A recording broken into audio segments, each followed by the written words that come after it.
মিলায়া দেখতেছেন না এখন যে কাদেরকে নাই করে দিতে চেয়েছিলাম আর কারা আসলে নাই হয়ে গেছে।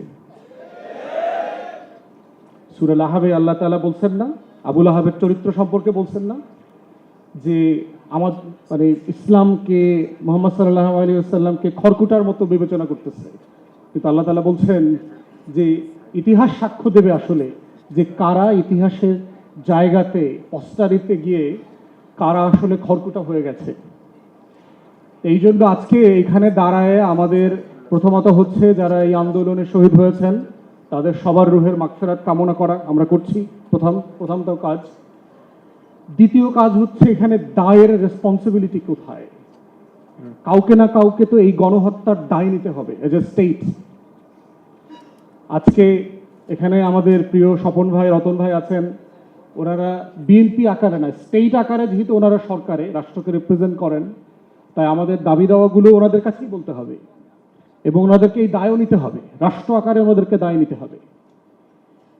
আমরা বারবার গত কয়েক বছর থেকে টানা বলেছি যে এইটার তদন্তের জন্য একটা কংগ্রেশনাল হিয়ারিংয়ের মডেলে একটা গণশুনানি করা দরকার এবং সেটা দুইভাবে হতে পারে।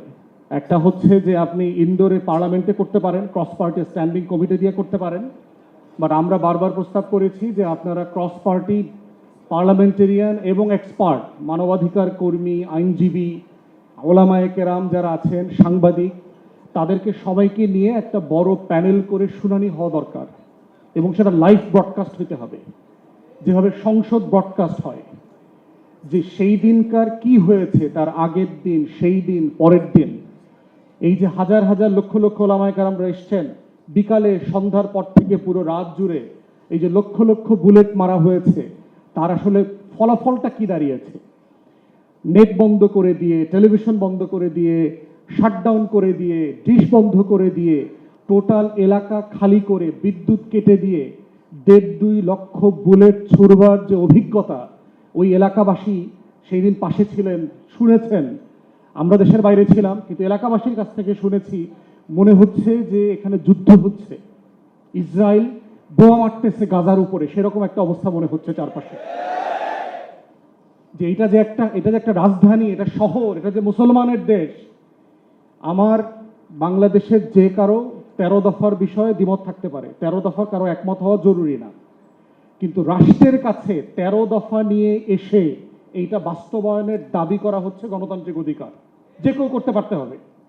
রাষ্ট্র বলতে পারতে হবে যে আমি কোনটা করতে পারছি, কোনটা করতে পারছি না। এটার নাম হচ্ছে রাষ্ট্রের সাথে নাগরিকদের যে সামাজিক চুক্তি, এই ডায়ালগ এবং কনভারসেশনের জায়গা। সেইটা না করে রাষ্ট্র যেটা করেছে, রাষ্ট্র গণহত্যার পথ বেছে নিয়েছে। এবং এই গণহত্যার পথ কেন বেছে নিয়েছে, 4টা মোটা দাগের বড় গণহত্যা কেন আওয়ামী লীগকে করতে হয়েছে, সেইটার রেজাল্ট আমরা দেখেছি গত কয়েকদিন আগে। গেরুয়া বাহিনী, বিজেপি যখন পশ্চিম বাংলা দখল করেছে, এখানে তো ভোট হয় নাই, দখল করেছে, ইলেকশন ইঞ্জিনিয়ারিং করে দখল করেছে। ততএব আজকে এই জায়গাতে এসে আমরা সরকারকে আহ্বান জানাচ্ছি, আপনারা পার্লামেন্টে এবং পার্লামেন্টের বাইরে একটা পাবলিক কমিশন করেন হিয়ারিংয়ের জন্য, গণশুনানির জন্য। সেইখানে প্রত্যেক মাদ্রাসা থেকে যারা এতিম ছেলে মেয়েদেরকে নিয়ে, বাচ্চাদেরকে নিয়ে ঢাকাতে এসেছিলেন, তারা তাদের গল্পগুলো এসে বলতে পারবে। তাদেরকে কাঁদতে দেন, জনগণের কাছে, মানুষের কাছে কাঁদতে দেন যে সেদিন তারা আসলে কি দেখেছে, তারা কত রক্ত দেখেছে, সেদিন কত হাজার স্যান্ডেল দেখেছে। ডাস্টবিন ক্লিন করে সিটি কর্পোরেশন একজনের কর্মকর্তা আমাকে বলেছে, আমার জীবনে আমি এত রক্ত যেমন দেখি নাই, এত স্যান্ডেলও দেখি নাই। কি পরিমাণ জিনিস সেখান থেকে ক্লিয়ার করতে হয়েছে গত কয়েক ঘন্টার ভিতরে। আমাদের সিটি কর্পোরেশনগুলো যদি প্রত্যেক দিন এত প্রফেশনাল হইতো ময়লা আবর্জনা পরিষ্কার করতে, তাহলে Dhaka should have been the finest, cleanest city in the world. সেই আবর্জনা পরিষ্কার করবার দায় রাষ্ট্র এই সিটি কর্পোরেশন নেয় না, কিন্তু শহীদদের রক্ত পরিষ্কার করবার দায় অল্প কয়েকটা ঘন্টার মধ্যে তারা নিয়েছে। এবং যারা করেছেন সিটি কর্পোরেশনের সেই কর্মকর্তারা সোনার বাংলায় এখনো আছেন। গণতদন্ত কমিশন করেন, কারা কারা সেদিন দায়িত্ব পালন করেছেন।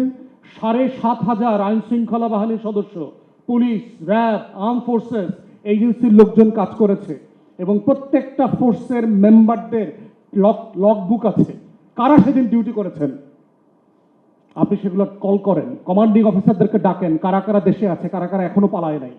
আমার নিঃসন্দেহে দেখবেন বর্তমান সরকারের ও কাপড়ের নিচে অনেক পলাতক গণহত্যার আসামিদেরকে খুঁজে পাওয়া যাবে। অতএব বিচার করতেই হবে জাতির, ফর ন্যাশনাল পস্টারিটি।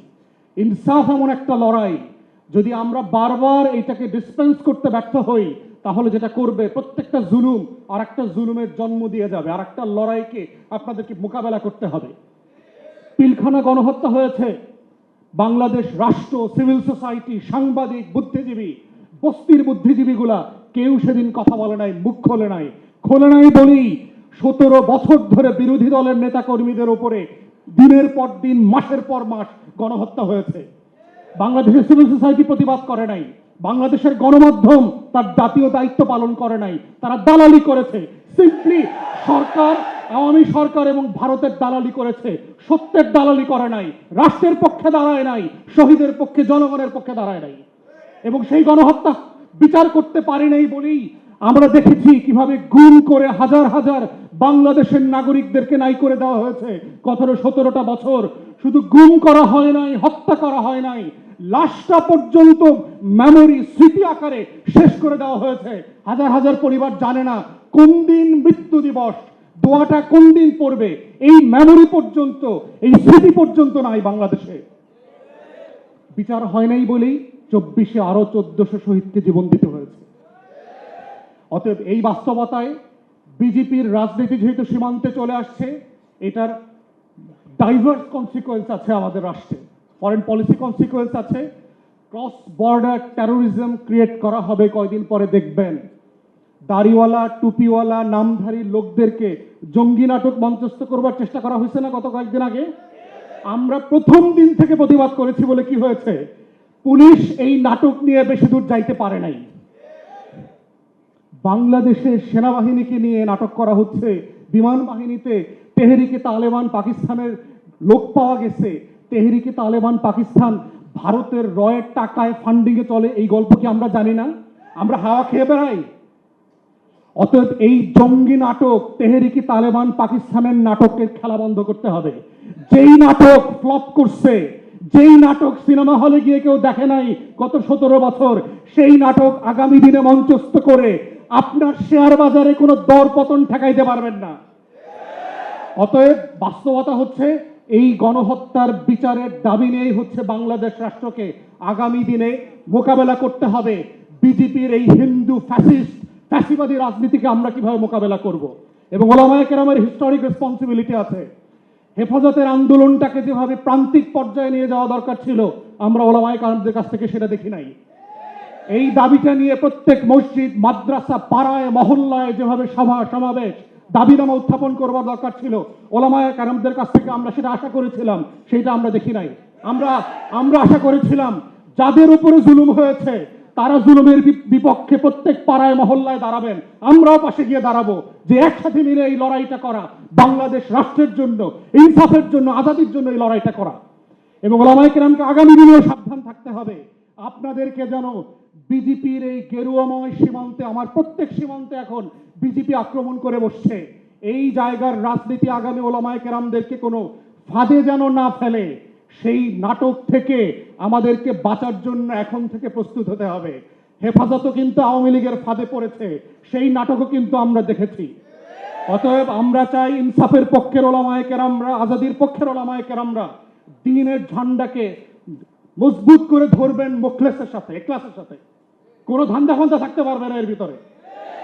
এবং সেই লড়াইটা আমরা সবাই মিলে লড়বো ইনশাআল্লাহ। শহীদদের জন্য আবার রুহের মাগফিরাত কামনা করে আমার বক্তব্য শেষ করছি। আসসালামু আলাইকুম।